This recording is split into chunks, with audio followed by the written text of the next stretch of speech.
Hola, ¿cómo están? El día de hoy vamos a hablar del diseño de la propuesta y cuáles son los puntos que debemos de considerar al hacer ya como tal el diseño después de que terminamos la cita inicial.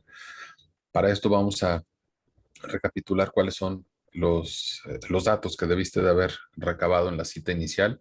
Desde luego, los más importantes y los más básicos, como es fecha de nacimiento del prospecto, si sus hábitos son, vaya, si son favorables, si fuma, no fuma, cuál es su condición actual de salud, eh, el compromiso económico, desde luego, ¿no? O sea, es esta parte de lo que él está dispuesto a aportar en este proyecto de vida tan importante. Eh, Otro de los puntos que debiste de haber preguntado es quién toma la decisión. Esta parte recuerda que es sumamente importante porque si no, llegamos a la cita de cierre y desafortunadamente no preguntamos y por ahí nos dicen, pues bueno, tengo que consultarlo con mi pareja y este tipo de cosas, ¿no? Entonces, anticípate siempre a ese tipo de objeciones. Otro de los puntos que debiste haber considerado son las prioridades, ¿no? Si su prioridad es, por ejemplo, tener una estrategia de retiro, si su prioridad número dos, por ejemplo, es tener un seguro de gastos médicos mayores, si su prioridad número tres tal vez es tener algún fondo de ahorro para la educación de sus hijos. Entonces, todos estos puntos tú los debiste de haber tomado en cuenta antes de poder empezar a plantear un diseño de la forma correcta. Y fíjense que aquí les quiero comentar algo muy importante que eh, desafortunadamente no todos hacen, que es la parte de considerar una parte del presupuesto como aportación voluntaria.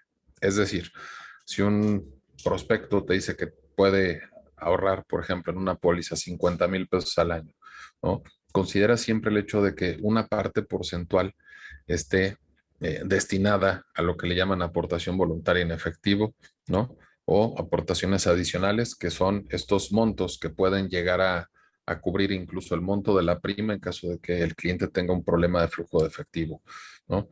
O pues también poder llegar a disponer eventualmente de esto, ¿no? Y fíjense que desafortunadamente no todos los agentes, ¿no? Toman en consideración esta parte porque puedes decir, bueno, pues es que esa parte a lo mejor no me comisiona como parte de la prima. Sí, tal vez no, pero le estás ayudando en gran medida a tu cliente, ¿no? Porque en una situación desfavorable siempre va a tener ese colchón de reserva y al ayudarlo tú, pues también te vas a ayudar a ti, porque recuerden que esto es un negocio a largo plazo y mediano, ¿no? Dependiendo de cómo tengas compuesta tu cartera, pero esa es la esencia, ¿no? Esa es la idea de que puedas poner una parte porcentual en aportaciones voluntarias, ¿no? Y digo, la estadística, ¿no? Que el promedio de una póliza de vida dura por estadística 7 años, ¿no? Entonces, si estás planteando mm, una estrategia de 10 años, yo te diría que tomaras en consideración entre un 20 y un 30% para que esa póliza pueda seguirse pagando y se pueda cumplir con el objetivo que te trazaste con el cliente, ¿vale? Eh, Otro de los puntos eh, es que cuando vayas a hacer el diseño de la propuesta, siempre pienses en una sola estrategia que sea la mejor. Sucede que muchas ocasiones me ha tocado ver que muchas decisiones no se toman, es decir, el cierre no se da per se, simplemente porque el asesor a la hora de hacer la presentación del cierre le dice, ah, mira, te traje esta opción, estas son las características, te traje esta otra, estas son las características, y a veces hasta una tercera, ¿no? Entonces, ¿qué es lo que te estás buscando al hacerlo de esa manera? Te van a decir, desde luego, el ya conocido, déjame pensarlo, ¿no? Entonces, tienes que anticiparte a ese tipo de objeciones. Y esto, grábenselo, ¿no? O sea, el hecho de que tú puedas estar anticipándote a las objeciones de la mayor forma posible, ¿no? Eso te va a llevar porcentualmente o estadísticamente hacia un buen cierre. Y al final, tú eres el experto, ¿no? O sea, ¿Cómo me pones a mí como cliente, por ejemplo, a decidir cuál es mi mejor alternativa, la A, la B o la C? Tú eres el experto, tú eres el que sabe, tú eres el que conoce, ¿no? Es como si vas a un doctor y te dice, ah, mira, tengo esta opción, tengo estas pastillas, tengo estas inyecciones y tengo esto otro. A ver, espérame. ¿Quién estudió? ¿Quién sabe? Eres tú dime qué es lo que tengo que hacer. De igual manera, cuando vayas a presentar con tu prospecto, lleva una sola opción que sea la mejor y explícale por qué es la mejor, ¿no? Y desde luego que antes de presentarlo, eh, tiene que haber mucha congruencia, ¿no? Y tú debes de ser el principal convencido de esto, ¿no? Eh, con todas las características que tiene tu prospecto, debes de trasladarte hacia allá, es decir, ponerte en sus zapatos y con lo que tú conoces, cuál sería la mejor herramienta, ¿no? En base a sus necesidades, sus prioridades, su estilo de vida y las características que conlleva esto, ¿no? Entonces, este tipo de cuestiones siempre proyectan mucha seguridad porque a la hora que estás presentando el cierre, eso se transmite, ¿no? Y ustedes lo sabrán, ¿no? Este tipo de cuestiones o esta dialéctica que ocurre entre estas dos partes siempre va a transmitir esa seguridad y ese conocimiento cuando tú estás convencido. Si tú no estás convencido de eso, date una pausa, analiza nuevamente las cosas y replantéalo, ¿no? O sea, debes de estar 100% seguro de que esa es la mejor solución, la que tú le vas a presentar, ¿no? Eso por un lado. Bien. Por otro, hay clientes que sí tienen, o mejor dicho, prospectos todavía, que sí tienen una característica donde sí se les pueden colocar dos o tal vez hasta tres pólizas. En esas cuestiones sí es un tanto diferente. Yo ahí lo que sugiero es plantearlo, ¿no? O sea, presentar el cierre como una sola estrategia integral. Ejemplo, oye, me dijiste que te interesa mucho la parte de salud desde tus prioridades. Aquí está la parte del gasto médico, aquí está lo de la educación de tus hijos y aquí está lo de tu retiro.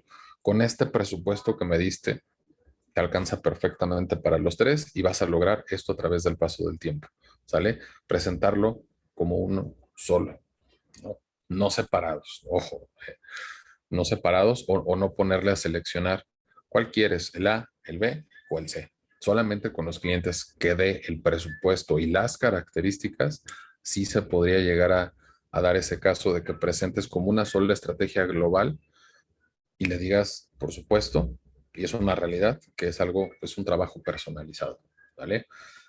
Eh, siguiendo otra de las recomendaciones, yo creo que si vendes en UDIs o dólares, ¿no? Siempre considera las alzas que puede llegar a tener en el transcurso de la vida de la póliza, la UDI o el dólar, ¿no? Porque si tú prevés esa parte a la hora que estás presentando el cierre, te estás anticipando a una objeción. ¿A qué voy con esto? Ejemplo, un cliente te dice los mismos, 50,000 pesos. Y a la hora que le estás presentando el cierre, va a surgir la pregunta, oye, pero si el dólar está más caro dentro de 3, 4, 5 años. Entonces es completamente recomendable el hecho de que tú puedas estudiar previamente cuál ha sido la tendencia, cuáles son las condiciones macroeconómicas al día de hoy y que le puedas hacer una proyección y de ser necesario ajustar ese presupuesto para que esos incrementos o esas alzas no le peguen, no le den ese impacto negativo y en corto plazo te diga, oye, sabes que ya no la puedo pagar porque se elevó muchísimo el dólar o en este caso la UDI con la inflación, que es uno de los factores que estamos viendo al día de hoy, ¿verdad? Que ahorita ya la inflación está ahí por los 6 puntos, ¿no?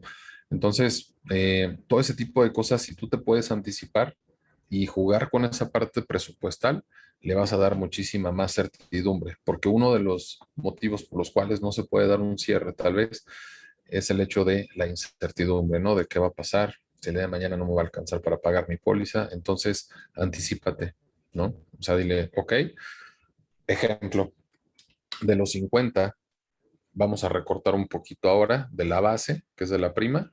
El resto se lo ponemos como aportación voluntaria y sucesivamente vamos jugando con esa parte para que no se salga de tu presupuesto, ¿no? Y en el momento que tú le puedas meter más, adelante, lo puedes seguir metiendo como aportaciones voluntarias, pero ya tienes una reserva y ya estás previniendo que esa póliza no se te vaya a cancelar, porque al cuidar a tu cliente de esa manera, también estás cuidándote a ti mismo en tu negocio, ¿no? Que lo que es la conservación.